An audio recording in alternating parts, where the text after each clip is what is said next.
बिस्मिल्लाहिर्रहमानिर्रहीम। अस्सलाम वालेकुम everyone, welcome to chemistry online class second year. आज हम सेकेंड ईयर में देखेंगे inorganic chemistry chapter number 1 periodic classification of elements and periodicity.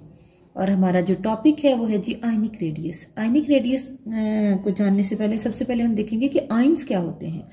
Ions क्या है? वो न्यूट्रल स्पीशीज जो कि बनेंगी जब कोई भी एटम गेन या लॉस करेगा इलेक्ट्रॉन को, तो उसको क्या बोलेंगे? आयन्स बोलेंगे। आयन्स की दो टाइप है, एक होते हैं केटाइन और दूसरे होते हैं एनाइन। जी अब हम देखेंगे सबसे पहले कि केटाइन्स क्या होते हैं। केटाइन्स कब बनेंगे? जब न्यूट्रल एटम में से इलेक्ट्रॉन निकल जाएंगे, लॉस होगा, ठीक है, तो उस सूरत में एटम पे पॉजिटिव चार्ज आएगा और केटाइन बनेंगे, ठीक है। सेकेंड पॉइंट है कि केटाइन का साइज स्मॉलर होगा किसकी निस्बत? पेरेंट एटम की निस्बत। उसकी दो वजूहात हैं। पहली वजह क्या है कि जब रिमूवल होगा one or more electron usually result in loss of outermost shell. जब किसी भी एटम में से एक या दो इलेक्ट्रॉन निकलेंगे तो बाहर वाला शेल खत्म हो जाएगा, जो वैलेंस शेल था वो खत्म हो जाएगा। दूसरा है इम्बैलेंस इन प्रोटॉन इलेक्ट्रॉन रेशियो, कि इलेक्ट्रॉन और प्रोटॉन की जो रेशियो है वो इम्बैलेंस हो जाएगी। अब इसको हम डिस्कस करेंगे। एग्जांपल लेंगे सोडियम की। सोडियम का एटॉमिक नंबर है 11।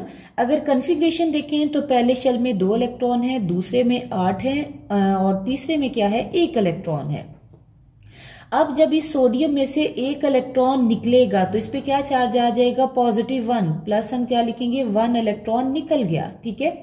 अब ये जो +1 है इसकी कन्फिग्रेशन अगर देखेंगे तो पहले शेल में 2 इलेक्ट्रॉन है, दूसरे में 8 हैं। जो 11वां इलेक्ट्रॉन था जो तीसरे शेल का था वो निकल गया। अब इसका मतलब पहले वाला पॉइंट फुलफिल हुआ कि removal of one or more electron usually result in loss of outermost shell. अब इससे क्या हुआ? जब 1 इलेक्ट्रॉन निकला तो बाहर वाला तीसरा शेल ही खत्म हो गया। सोडियम में टोटल कितने शेल थे? 3। पहले में 2 इलेक्ट्रॉन, दूसरे में 8 और तीसरे में 1। लेकिन जो सोडियम का केटाइन है इसमें टोटल 10 इलेक्ट्रॉन है, पहले में 2 और दूसरे में 8, तीसरा शेल ही खत्म हो गया।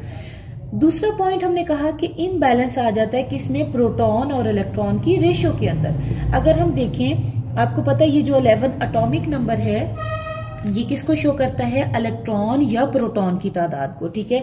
11 का मतलब है कि 11 ही इसके अंदर इलेक्ट्रॉन है और 11 ही प्रोटॉन है, ठीक है। नंबर ऑफ शेल थे 3। अगर हम इसकी बात करें सोडियम आयन की तो इसमें प्रोटॉन 11 ही है, लेकिन इलेक्ट्रॉन कितने हो गए हैं? 10। और नंबर ऑफ शेल कितने हो गए? 2। अब आपको पता है, पहले भी मैंने बताया था कि सेकंड शेल पे न्यूक्लियस की अट्रैक्शन ज्यादा है किसकी निस्बत? थर्ड की निस्बत। अब न्यूक्लियस के अंदर प्रोटॉन भी ज्यादा है, वो क्या करेगा? इस सेकंड शेल को अपनी तरफ ज्यादा खींचेगा तो साइज क्या हो जाएगा? कम हो जाएगा।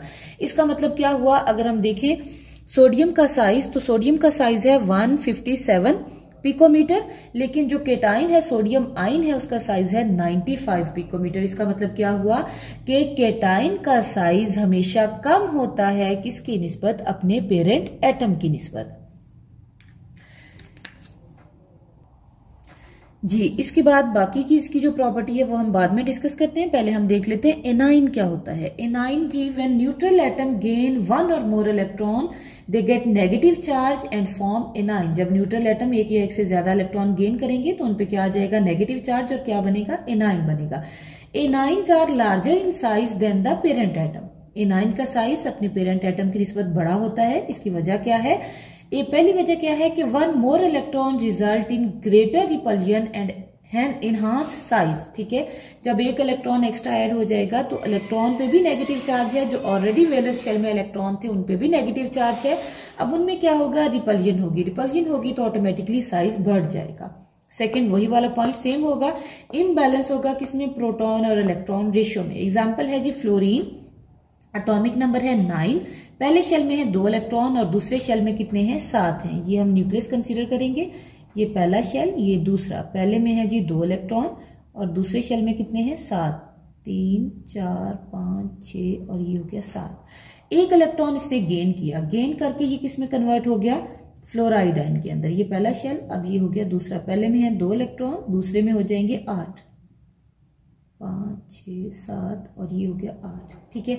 अब जरा देखें जी, यहाँ पे था पहले में 2 और दूसरे में 7, एक ये वाला ऐड हो गया तो पहले में 2 और दूसरे में 8।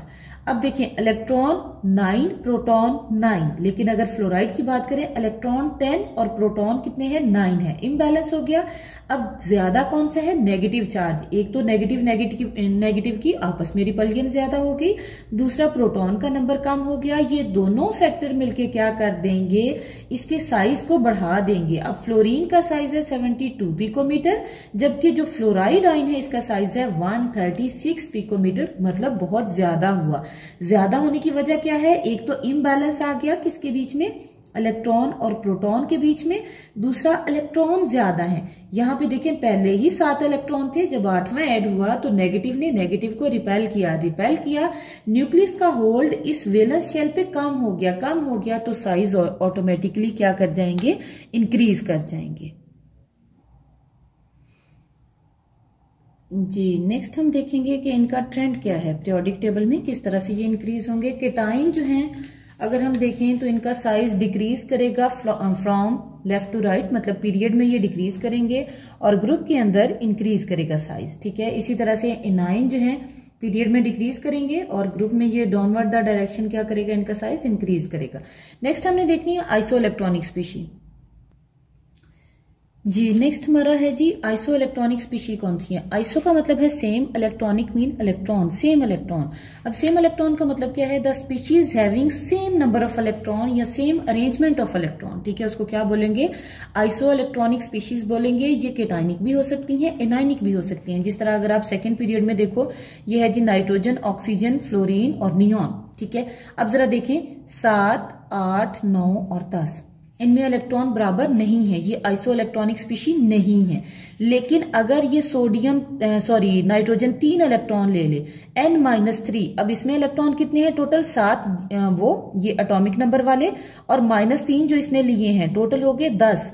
ऑक्सीजन O-2 बन जाए, 8 पहले थे और 2 इसने ये ले लिए, मतलब 10 हो गए। फ्लोरीन F-1 बन जाए, 9 पहले इलेक्ट्रॉन थे न्यूट्रल के, एक इसका आ गया 10 और नियॉन में पहले ही 10 थे। अब जरा देखिए चारों में कितने हो गए हैं, 10-10 इलेक्ट्रॉन हो गए, मतलब नंबर ऑफ इलेक्ट्रॉन सेम हो गया है, उनकी अरेंजमेंट सेम हो गई है। इसको क्या बोलेंगे, आइसो इलेक्ट्रॉनिक स्पीशीज। ये चारों क्या कहलाएंगी, आइसो इलेक्ट्रॉनिक स्पीशीज। अब जरूरी नहीं है ये नेगेटिव के लिए हो, ये पॉजिटिव के लिए भी हो सकती हैं, ठीक है। पॉजिटिव में अगर आप देखो कि सोडियम 1 इलेक्ट्रॉन दे दे, ठीक है, इसी तरह से मैग्नीशियम 2 दे दे। अब हम देखें अगर sodium atomic number 11, magnesium atomic number 12, ठीक है। अब अगर सोडियम Na+1 बन जाए, इसमें 10 इलेक्ट्रॉन रह जाएंगे, मैग्नीशियम Mg+2 बन जाए, अब 2 इलेक्ट्रॉन निकल गए ना, +2 का मतलब है अब इसमें भी 10 इलेक्ट्रॉन रह जाएंगे।